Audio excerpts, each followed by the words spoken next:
এখানে লেখা কণিকার কাছে যতগুলো চকলেট আছে, কার কাছে? যতগুলো চকলেট আছে তার 4 গুণ চকলেট আছে কার কাছে? মনিকার কাছে। মানে এখানে দুইজনের নাম দেওয়া। প্রথমে বলছে কণিকার কাছে যতগুলো চকলেট আছে তার 4 গুণ। কত গুণ?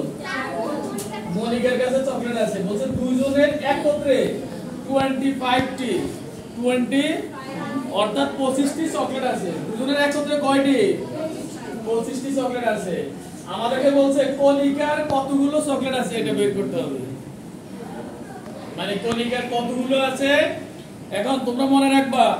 মানে আমাদের এই সমাধান অঙ্কের মধ্যে একটা হলো আমাদের অজানা রাশি। কি রাশি?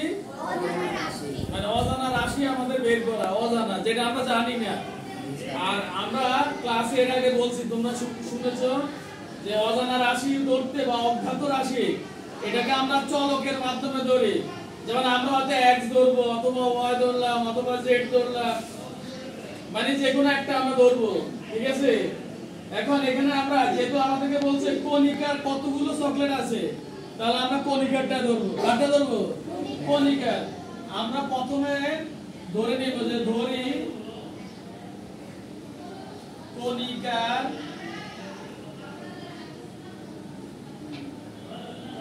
চকলেট আছে কতটি? x টি। এই যে আমি x লিখলাম মানে এটা অজানা, এটা আমরা কতটি এটা জানি না। জানি আমরা? জানি না, আমাদের অজানা অজ্ঞাত রাশি, এজন্য আমরা এটাকে x ধরলাম।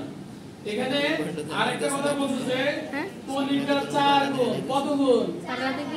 আমরা যদি x না ধরে আমি বলি যে আমি ধরলাম যে কণিকার দুটো চকলেট আছে, কয়টা? তাহলে কণিকার কয়টা হবে? 4 গুণে কয়টা হয়? 4 গুণে 8। যদি আমি বলি যে কণিকার একটি চকলেট আছে, তাহলে কণিকার কয়টি থাকবে? 4টি। 4 একে 40টি। বুঝতে পারছো 4 গুণ কি? এখন আমরা লিখছি কণিকার চকলেট আছে x টি, তাহলে কণিকার কয়টা হবে? আরে কণিকার কয়টি? কণিকার চকলেট থাকবে তাহলে x গুণ 4। মানে এখানে আমরা যত ধরবো এটাকে কত দিয়ে গুণ করব? 4। 4 গুণ মানে 4। এখন আমাদের পরীক্ষায় যদি প্রশ্ন আসে যে কণিকার যতগুলো চকলেট আছে কণিকার দ্বিগুণ চকলেট আছে, কি আছে? দ্বিগুণ। আমরা এখানে তাহলে কি লিখব? x গুণ কি 2 লিখব। যদি লেখা থাকে কণিকার যতগুলো চকলেট আছে কণিকার 3 গুণ চকলেট আছে, তাহলে কি লিখবা? x * 3। যদি বলে 5 গুণ তাহলে কত লিখবা? x * 5। যত গুণ বলে।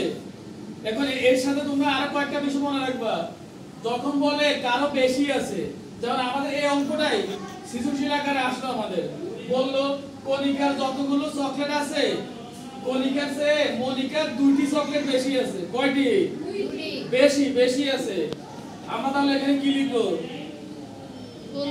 x + 2। কি লিখব আমরা? সবাই ক্লিয়ার মনে রাখো, তাহলে একটা অঙ্ক দিয়ে তুমি সমাধান করতে পারবা। যদি বলে যে কণিকার যতগুলো চকলেট আছে মনিকার তার চেয়ে 2টি বেশি আছে, কয়টি? আমরা তাহলে কত লিখব? x + 2। এই অঙ্কে আবার বললো যে কণিকার যতগুলো চকলেট আছে মনিকার 2টি চকলেট কম আছে, কি আছে? তাহলে কি লিখবা? x - 2। যদি আমাদের এখানে বলছে কণিকার যতগুলো চকলেট আছে মনিকার 4 গুণ। কত গুণ? এজন্য আমরা এটা গুণ করছি। কি করলাম? আবার এই অঙ্কে যদি বলে যে কণিকার যতগুলো চকলেট আছে তার 1/4, 1 বা 4 ভাগের 1 ভাগ, অর্থাৎ মানে 1/4 মানে 4 ভাগের 1 ভাগ, তখন আবার আমরা এটাকে x কে 4 দিয়ে ভাগ করতে হবে। কি করবা? মানে এটা যে কোনো একটা আসতে পারে। আমরা তাহলে এটা সহজে বুঝে ফেললাম যে সমান হলো 4x t। কতটি? এখন এখানে আমাদেরকে বলে দিয়েছে শর্ত মতে, আমরা এখন লিখব যে শর্ত মতে এটা কি লিখব? যে বলছে দুইজনের একত্রে চকলেট আছে 25টি মানে 25। আমরা এজন্য এখানে ধরছি একজন x আর একজন পেলাম 4x, কিন্তু বলছে দুইজনের মোট চকলেট কয়টি? 25। এজন্য আমরা শর্ত মতে বা প্রশ্ন মতে লিখব কি x + 4x = 25। যদি এখানে আবার বলতো যে 20, তাহলে আমরা লিখতাম x + 4x = 20। যদি এখানে বলতো 16 অর্থাৎ 16টি, আমরা লিখতাম x + 4x = 16। যত বলে তত লিখবা। এখন আমরা কি করব মনে রাখবা, এটা অনেকে বারবার ভুল করি আমরা, কি আমাদের যদি চলক একই থাকে, যেমন এখানে এটাও x এটাও কি, এইজন্য এই দুটো আমরা যোগ থেকে যোগ করব, বিয়োগ থেকে বিয়োগ করব, ঠিক আছে। কিন্তু যদি আমাদের একটা চলক থাকে আর একটা শুধু একটা সংখ্যা থাকে, যেমন এটা থাকতো x আর এটা শুধু 4 থাকতো, তাহলে কিন্তু আমরা শুধু এখানে x রাখবো, কি রাখবো, আর এই 4 এটা সংখ্যা দিকে নিয়ে যাব, ডান পাশে নিয়ে যাব আমরা। এটা বলে স্থানান্তর করা, মানে এক পাশ থেকে আরেক পাশে নিয়ে যাব। কিন্তু যখন একই চলক থাকে এটা যোগ করে দিলাম, 4x আর x যোগ করলে কত হয়, 5x = 25 বা x = বাকি লিখব আমরা। এখন এখানে আমরা এটা গুণ করা যাবে না, যদি সমান চিহ্নের বাম পাশে কি থাকে, বাম পাশে যোগ থাকে, যোগ ওই সংখ্যাটা আমরা যদি ডান পাশে নিই, ডান পাশে ওটা বিপরীত চিহ্ন বিয়োগ হবে। যদি সমান চিহ্নের বাম পাশে বিয়োগ থাকে, আমরা যদি এটা ডান পাশে নিই তাহলে কি হবে, যোগ হবে, মানে প্লাস হবে। যদি সমান চিহ্নের বাম পাশে গুণ থাকে, কি থাকে, তাহলে আমরা ডান পাশে নিলে কি হবে, ভাগ, বিপরীত। যদি সমান চিহ্নের বাম পাশে ভাগ থাকে, ডান পাশে নিলে কি হবে, গুণ হবে, বিপরীত। এখন এটা কি আছে বলতো, গুণ। এটা কি আছে, গুণ। তাহলে এখানে আমরা ডান পাশে নিলে কি হবে, ভাগ, অর্থাৎ আমরা এটা লিখব 25/5। এই এবার 25 কে 5 দিয়ে ভাগ করলে কত হয়, 5 অর্থাৎ x = কত পেলাম আমরা।